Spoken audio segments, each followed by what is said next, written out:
Bouncy na, shiny pa, yan ang dapat niyang tularan. Shout out sa mga hairdresser or salon owner dyan. Galaw-galaw din, wag puro back job. Etchos lang yun mga B. By the way, isang plakadong hair transformation na naman po pala yung nagawa natin. Kaya naman sa lahat ng salon owner dyan, hairdresser or future hairdresser na nais matutunan yung ganyang ka-bouncy, ka-shiny na hair, just keep on watching dahil may ibibigay ako sa inyo mga tips and technique kung paano nyo yan ma-achieve. Ito nga po pala yung hair status ni client bago siya magpagawa sa amin. Kung mapapansin nyo, yung hair ni client, medyo may pagkabuhag-hag lang yung hair niya, at the same time, virgin hair po ang kanyang hair. In other words, ay sobrang tagal na panahon na talaga na hindi siya nakakapagpariban. Kaya naman sa ganitong klase ng hair ay hindi din talaga tayo papahirapan nito. Dahil alam nyo na, pag virgin hair ay hindi ito mabilis masunog. Kaya naman dito sa part na to, sinection ko na yung hair ni client into 4 section at nag-apply na ako ng rebonding cream number 1. Bali sa pag-a-apply nga po pala ng rebonding cream number 1, kailangan layer by layer or section by section. Wag na wag din po natin titipirin ang pag-a-apply po natin ng rebonding cream number 1, lalo na kung virgin hair ang client natin. Make sure lang din na maganda ang pagsa-section nyo to make it sure na lahat ng hair strand ni client ay maa-applyan evenly.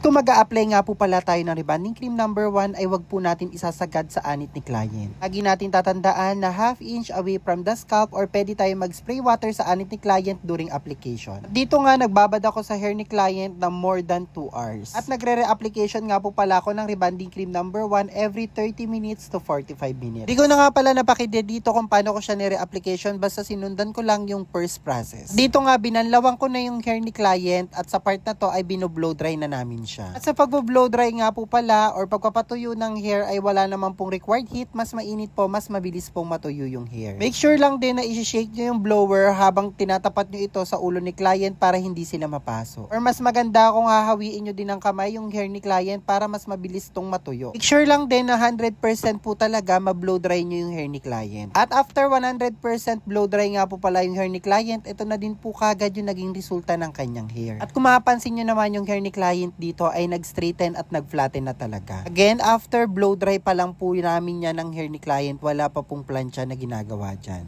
Kaya naman, after na maset ni client yung pinakahati ng kanyang hair, nag-proceed na kami sa pag-hair iron or pagpaplansya. And regarding nga po pala sa paggamit ng heat temperature or hair iron, gumamit nga po pala ako dyan ng 450 degree Fahrenheit na init ng plancha. Pag napapansin nyo kumikintab yung hair ng mga client nyo habang pinaplansya nyo po sila, ibig sabihin na sa right heat temperature po kayo. Pag nakikita nyo naman pong natutuyot, natutusta, or natututong yung hair ng mga client nyo habang pinaplansya nyo po sila, ibig sabihin overheat temperature po ang gamit nyo at kailangan nyo pong babaan yung heat temperature ng hair iron na gamit nyo. Right after ko nga pala 100% full hair iron yung hair ni client, ito na din po kagad yung naging resulta ng kanyang hair. At kung mapapansin nyo naman, plakadong-plakado, soft, shiny, silky, bouncy, and straight talaga siya. Kaya naman right after nito, nag-proceed na din kagad kami sa pag-apply ng pamalakasan na miracle treatment na ginagamit namin sa hair ng mga clients namin. And regarding nga po pala sa tamang pag-apply ng miracle treatment, kailangan nasa open space or open area po tayo. Bawal na bawal nga po pala siyang gamitin sa indoor or sa mga closed door area or sa mga kulub na area. Babad nga po pala ang miracle treatment usually 30 minutes up to 1 hour. Sa nga po pala sa miracle treatment sa mga pamalakasan na Brazilian treatment na ginagamit namin sa hair ng mga client namin, especially pag mga dry hair, damaged hair,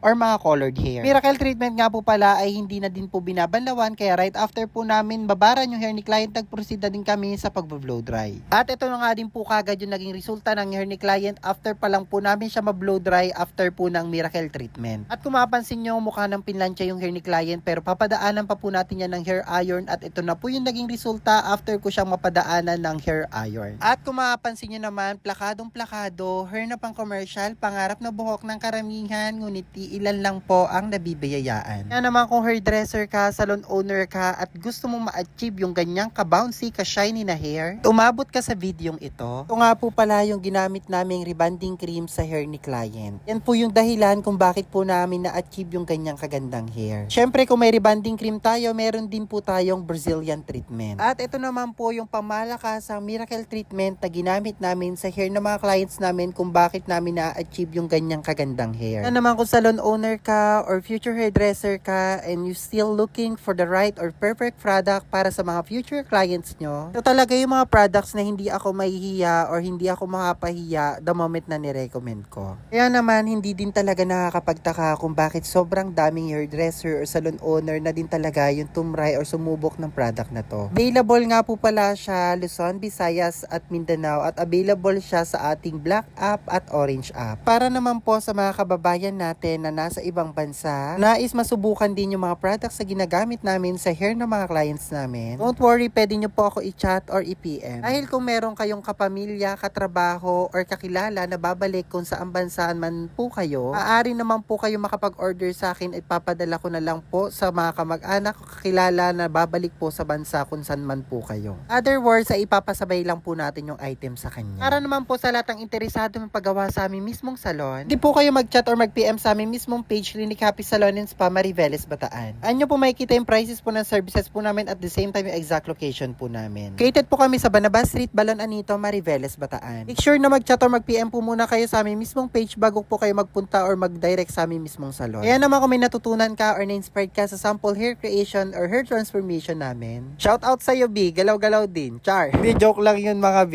Influensya lang na palagi ko yan napapanood. Sige na nga, tapusin ko na to. Don't worry, yung link ng product lalagay ko sa comment section or caption. Thank you so much for watching. Don't forget to like and follow.